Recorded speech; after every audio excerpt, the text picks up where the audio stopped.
গল্পটি একটি পিপল গাছে। রাতের সময় একটি গ্রামের দৃশ্য অত্যন্ত ভয়াবহ। ধীরে ধীরে বাতাস বইছে, বাতাসের ছিটকে টানে পিপল গাছটি কেঁপে উঠছে। দূর থেকে প্যাঁচার ডাকের শব্দ শোনা যাচ্ছে।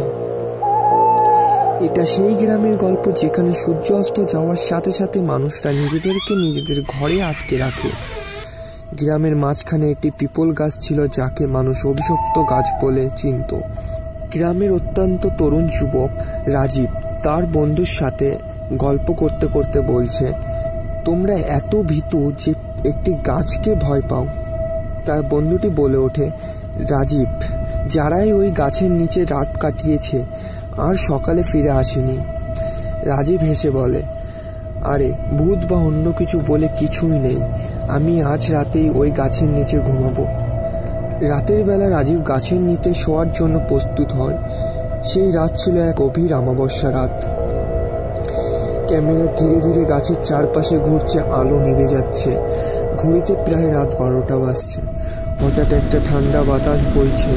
রাজীব জেগে ওঠে। ওহ, কে ওখানে বলে ওঠে। দূর থেকে একটা মেয়ের কান্নার শব্দ শোনা যাচ্ছে। তাকে সাদা শাড়ি পরে, এলোমেলো চুল। রাজীব তার কাছে যায়।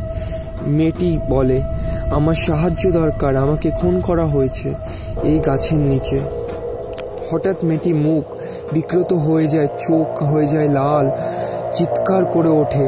রাজীব চিৎকার করে বলে, আহ আহ আহ, আমাকে মেরো না। পরের দিন সকালে গ্রামের গাছের কাছে রাজীবকে কোথাও খুঁজে পাওয়া যাচ্ছে না। গাছের নিচে কেবল তার পড়া মোবাইল ফোন আর রক্তের দাগ পড়ে আছে। কণ্ঠস্বর। সেদিনের পর থেকে রাজীবকে আর খুঁজে পাওয়া যায়নি। বলা হচ্ছে যে সেই রাতে সে অভিশপ্ত গাছে আরও একটি আত্মা আটকে পড়েছিল। যাই হোক, বাস্তব জগতে ভূত আছে কি নেই তা যাচাই করা আমাদের কর্তব্য নয়। দেখা হচ্ছে নেক্সট ভিডিওতে।